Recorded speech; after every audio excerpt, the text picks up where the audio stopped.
un podcast de Cooperativa. Este es el podcast de Lo que queda del día, una presentación de cooperativapodcast.cl, otra forma de escuchar. Hola, gracias por estar con nosotros aquí en el podcast de Lo que queda del día, nuestro programa que cada jornada te acompaña a través de Cooperativa en las tardes. Fíjate que quiero invitarte a estar con nosotros escuchando conversaciones bien interesantes, por ejemplo la que tuvimos con la doctora Loreto Vergara. Ella es directora del Centro Metropolitano de Sangre. Ha bajado la cantidad de personas que donan sangre en el país. Hay preocupación porque es un elemento muy necesario, sobre todo en las urgencias. Y antes vamos a escuchar a Pedro Anguita. Él es abogado y académico de la Facultad de Comunicación de la Universidad de los Andes. Con él profundizamos en una noticia que ha marcado al mundo esta semana. Meta, el grupo tecnológico fundado por Mark Zuckerberg, propietario de plataformas sociales como Facebook, Instagram o WhatsApp, ha tenido durante esta semana una serie de alegatos en un juicio decisivo para su historia. Y es que 4 estados de Estados Unidos, California, Colorado, Kentucky y Nueva Jersey, acusan a estas redes sociales de la compañía de ser responsables de la epidemia que afecta a la salud mental de los jóvenes. Gracias por escucharnos. Bueno, yo creo que lo que se ha dado este año va a marcar, sin lugar a dudas, un punto de inflexión. Porque por primera vez Estados Unidos, que está en la sede de la mayoría de las grandes plataformas digitales y de las redes sociales, en 3 juicios han sido condenadas las distintas plataformas por el diseño adictivo que tienen.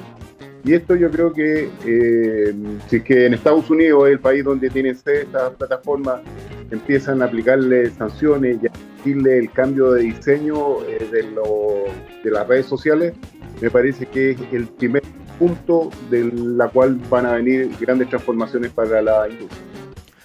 En este sentido, ¿cuál es el punto jurídico que se cruza también con lo comunicacional de estas redes para el nivel de acusación, ¿cierto? Por ejemplo, vimos, ¿cierto?, a una fiscal hablando de que derechamente utilizaban a los niños para engordar sus beneficios, a sabiendas del daño que les causaban, entre otras cosas.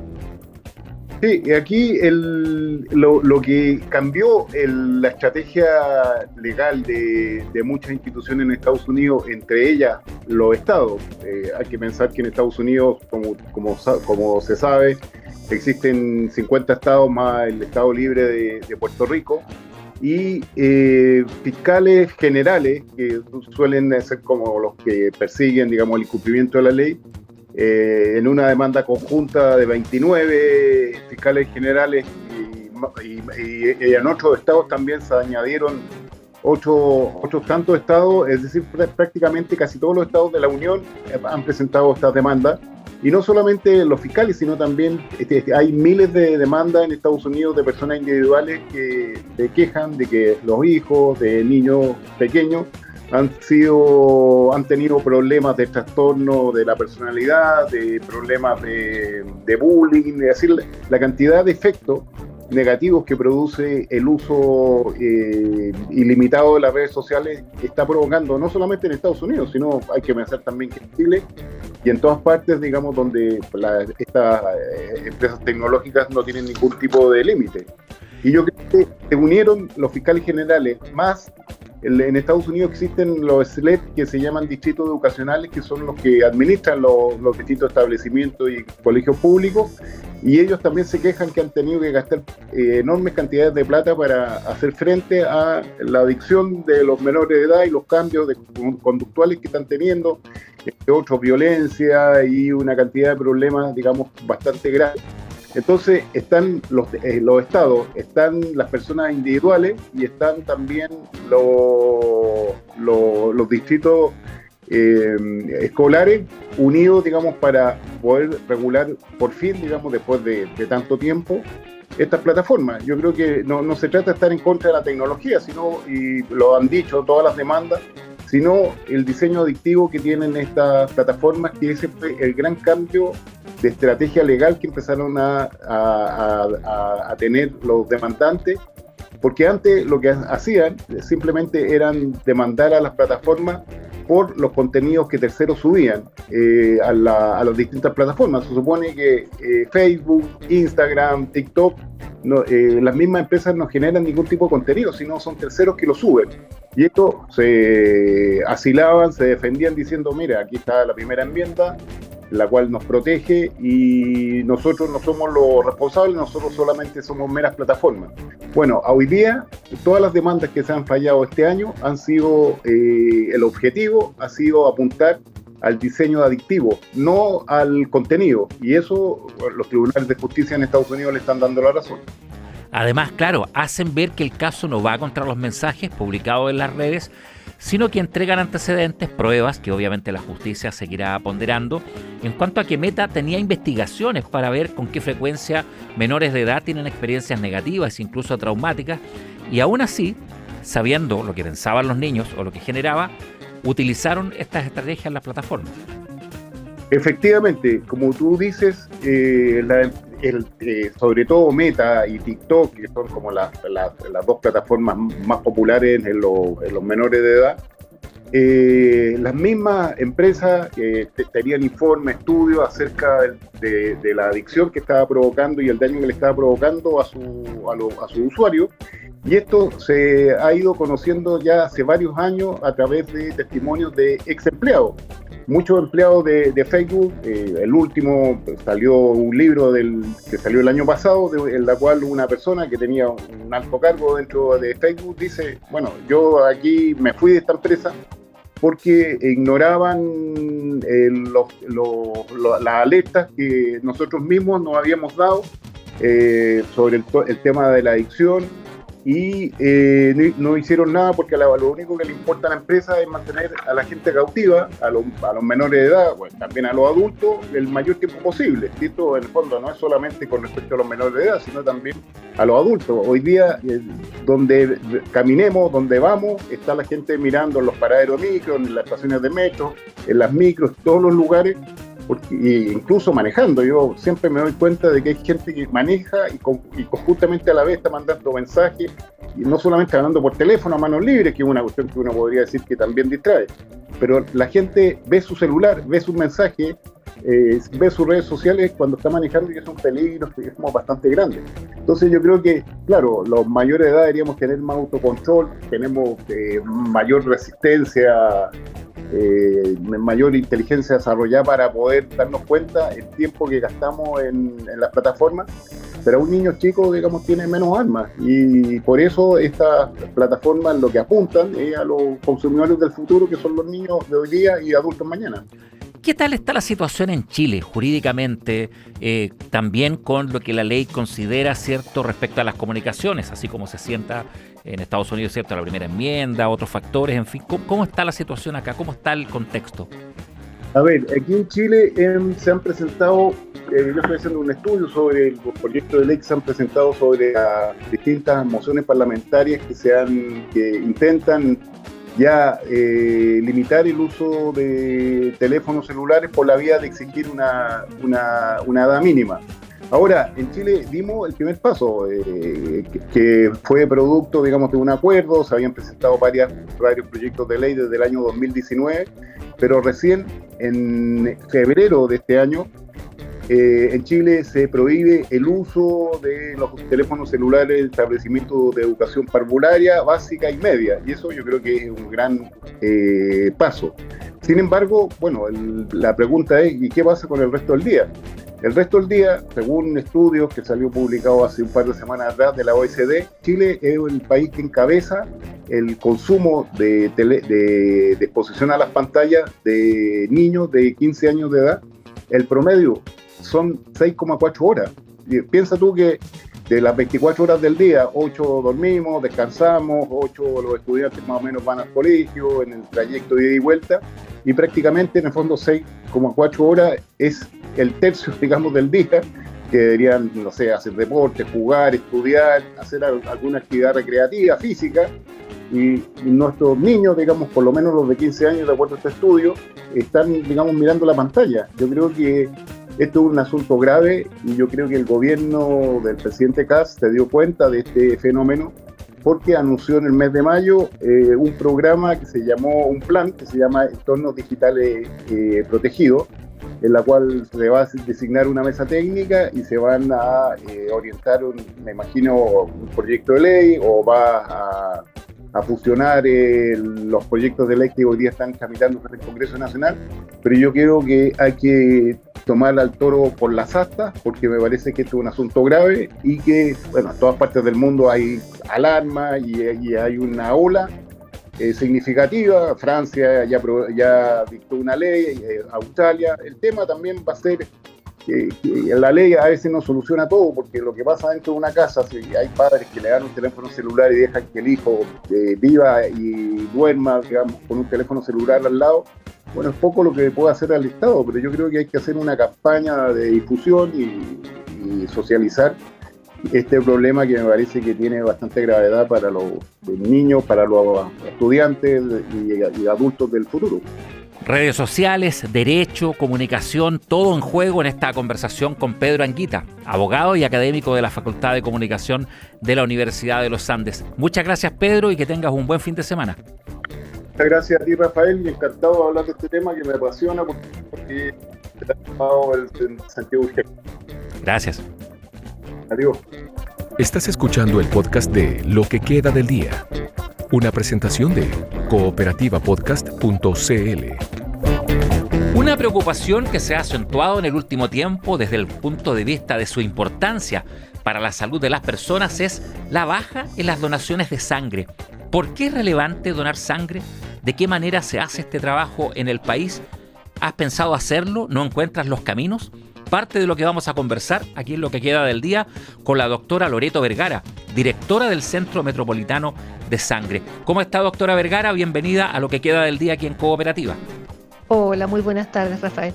¿Cuál es la realidad, doctora, en el último tiempo? Hacíamos ver nosotros que hay cifras que, entiendo, tienen tendencia a la baja en donaciones de sangre.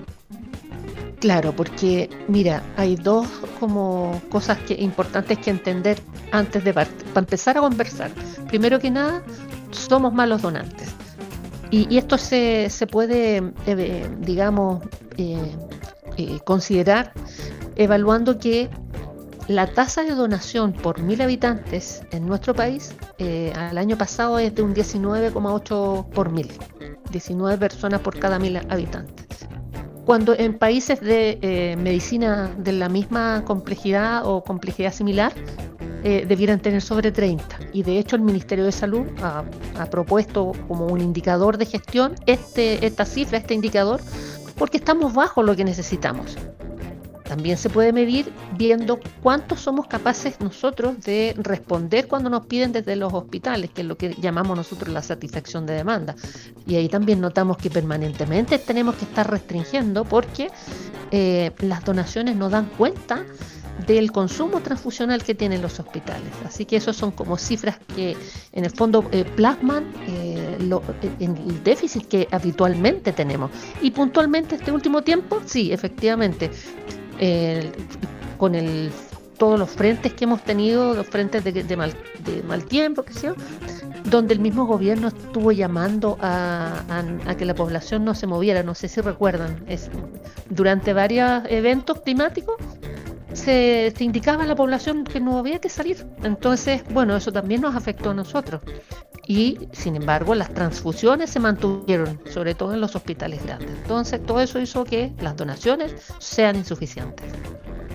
Interesante también cómo esto fue dándose en el tiempo. Hay una mirada también a lo que dejó la pandemia en su momento. ¿Qué impacto tuvo eso y de qué manera también fue marcando los años siguientes? Mira, la pandemia efectivamente fue como un duro golpe para la donación de sangre, porque nosotros históricamente nunca hemos sido un país muy bueno para donar sangre, y puntualmente en ese periodo bajó de manera muy muy importante. Llegamos a tener hasta un 40% de las donaciones necesarias. Pero sabes tú que a pesar de eso, las transfusiones también bajaron, porque se destinó todos los recursos al paciente COVID y no todos requerían apoyo transfusional. Entonces eso permitió que subsistiera el sistema. En lo sucesivo, después del 2022 en adelante, tuvimos incrementos que tendieron a la recuperación, pero Si uno analiza el año 2025 y el 2024, estamos bien estancados en cuanto a cifras de donación. Los requerimientos transfusionales están por sobre, están muy no por sobre, ¿no? Sería muy difícil, es muy difícil de dimensionar eso, pero sí están muy cerca. Entonces nunca tenemos como un backup suficiente como para transfundir tranquilo. Siempre estamos como que las cifras, si uno grafica, digamos, se imagina un gráfico, las donaciones versus las transfusiones, lo que se esperaría es que hubiera una holgura entre ambas líneas, y en este caso siempre están muy cerquita. Se transfunde casi todo lo que se dona, lo cual es bien peligroso por lo demás.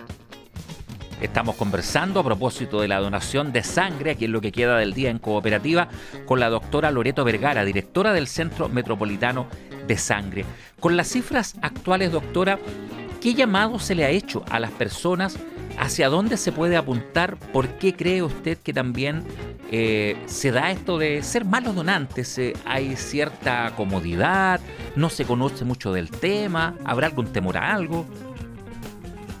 En cuanto a los llamados, la verdad es que, a través de los mecanismos de difusión que tenemos en cada uno de los centros de sangre que tiene el país, es una labor bien de hormiga, quiero decir. No es que tengamos un gran presupuesto de difusión, ni mucho menos, y puntualmente el Ministerio de Salud conseguimos que en su página pusiera bien visible el tema de la donación de sangre, de tal manera que fuera evidente que para poder llevar a cabo las listas de espera es necesario que se done sangre.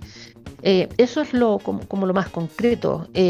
También nosotros acá en la región metropolitana, puntualmente, gracias a la gestión también de nuestra dirección del Servicio de Salud, tuvimos reuniones con varios servicios de salud y con eso se gestionaron varias campañas de donación que van a concretarse dentro de los próximos días o próximas semanas, que van un poco en ayuda a ese permanente déficit.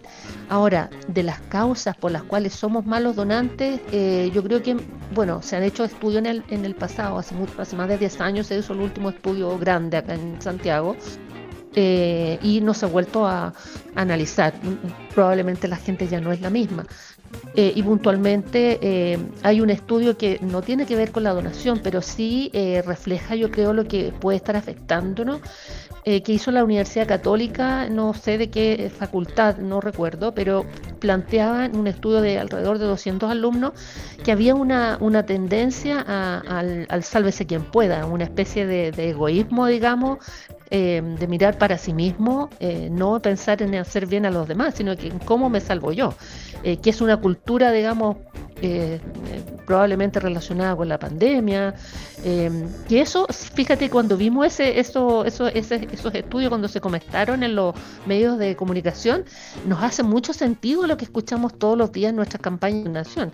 Nosotros estamos invitando a la población que va pasando por ese lugar, por ejemplo en el Metro de los Leones, qué sé yo, donde estemos ubicados, y la gente es como indolente. O sea, si no me afecta a mí o no me afecta a mi familia, ¿por qué me voy a preocupar? Creemos que eso es por un lado, y un factor también muy importante sin duda es la educación, la falta de cultura, donde nunca se ha hablado en los colegios, donde nunca se plantea como tema de conversación en la mesa, porque no hay difusión también. O sea, también yo creo que esa sería la tercera patita que en lo particular vemos desde acá. La falta de visibilidad de la donación de sangre en los medios de comunicación. Doctora, ¿por qué es relevante mantener un stock óptimo de sangre en los centros de salud? ¿Y cuál es más o menos el stock óptimo que podría haber para emergencias hospitalarias? El stock óptimo siempre es sobre 7 días de glóbulos rojos O positivos. El glóbulo rojo O positivo porque es un indicador. Ahora, las medidas para poder obtener esto no son tan sencillas, no es tan fácil, pero en el fondo el cálculo que se hace se obtiene desde las transfusiones que se han realizado en un periodo determinado, que son 6 meses, y eso se promedia y se calcula, se lleva a días. Y eso es algo, digamos, bibliográfico. Y esto en el fondo plantea que con mínimo 7 días daría cuenta de una cierta tranquilidad para poder contar para todos los requerimientos. Ahora, ¿por qué es importante estar preparado? Para no tener que postergar transfusiones, para poder atender la urgencia en el momento que se necesita. Normalmente un paciente que se transfunde no es un paciente que tú puedas decirle, uy, ¿sabes qué? Como no estás tan mal, espérate un par de semanas. No, el paciente que necesita una transfusión es un paciente grave.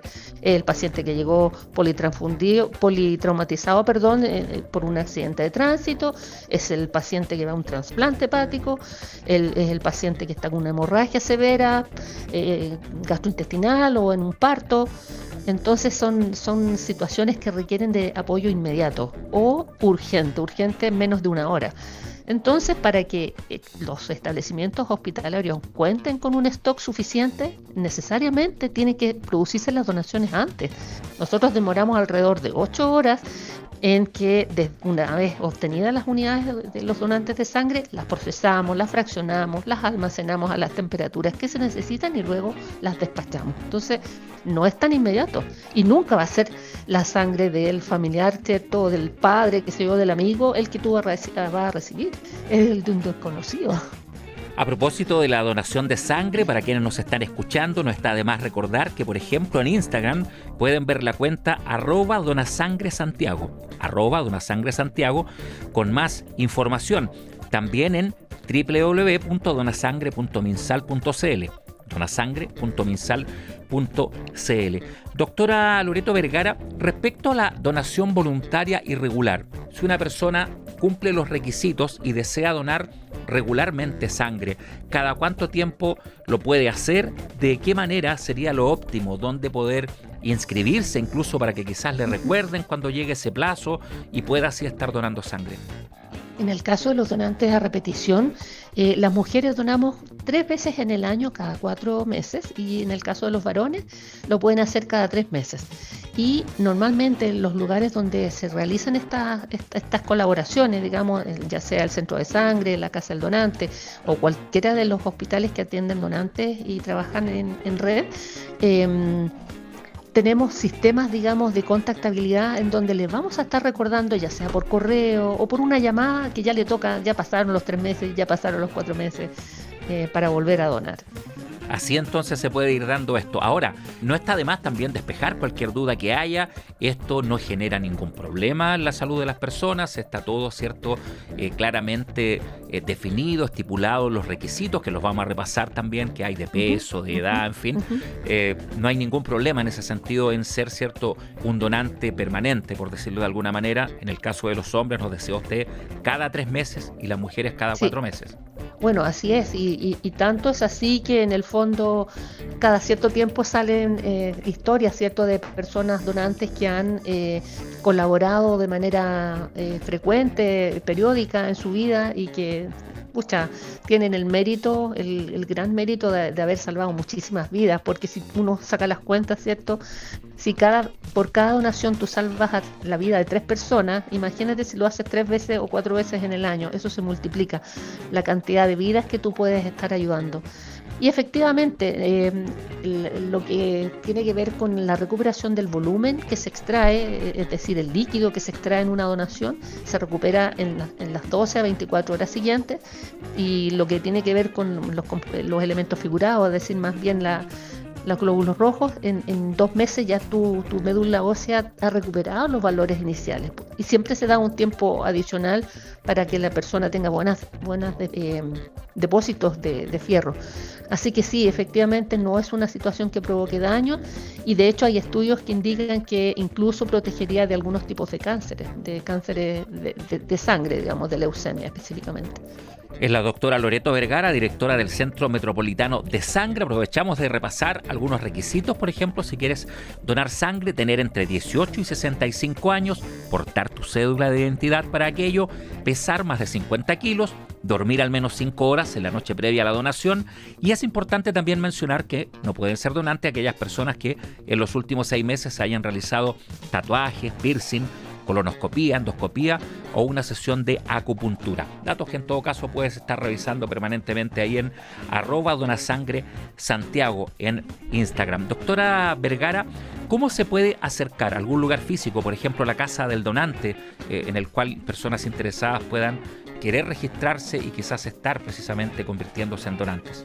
Nosotros estamos ubicados acá en Vitacura 0115, a un costado del Hospital Metropolitano, al frente del Mall Costanera Center, a pasos, decimos nosotros, del Metro Tobalaba. Por lo tanto tiene bastante buena locomoción para llegar acá. Nuestro horario es desde las 8 de la mañana hasta las 6 de la tarde en horario continuado, de lunes a viernes, y los días sábados empezamos a las 9 y hasta las 5. Así entonces es el funcionamiento de la Casa del Donante, como nos decía la doctora Vergara, ahí en Avenida Vitacura 0115, Providencia, pleno corazón de Providencia, al lado de el Mall Costanera Center. Muchas gracias por esta conversación, que tenga un buen fin de semana y ojalá, por supuesto, que más adelante, cuando volvamos a conversar, se haya revertido esta cifra a la baja en las personas que están donando sangre en el país. Muchas gracias, Rafael. Gracias a ti, vamos a lograrlo. Estás escuchando el podcast de Lo que queda del día, una presentación de cooperativapodcast.cl.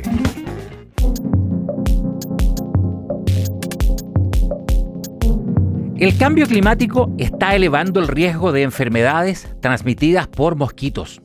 Los mosquitos dependen de ciertas condiciones ambientales para sobrevivir y reproducirse.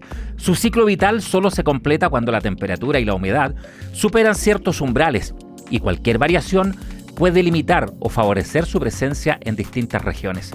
El aumento sostenido de la temperatura global, debido al cambio climático, junto con alteraciones en las lluvias y la humedad, permite que algunas especies lleguen a zonas donde antes no podían vivir, lo que facilita la aparición de enfermedades que son transmitidas por estos insectos en lugares impensados.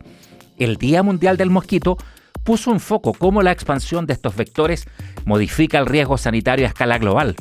El avance de los mosquitos hacia nuevos territorios desafía las estrategias de control y amplía la posibilidad de brotes de enfermedades como el dengue, zika, fiebre amarilla y malaria, incluso en regiones consideradas seguras hasta hace muy poco tiempo.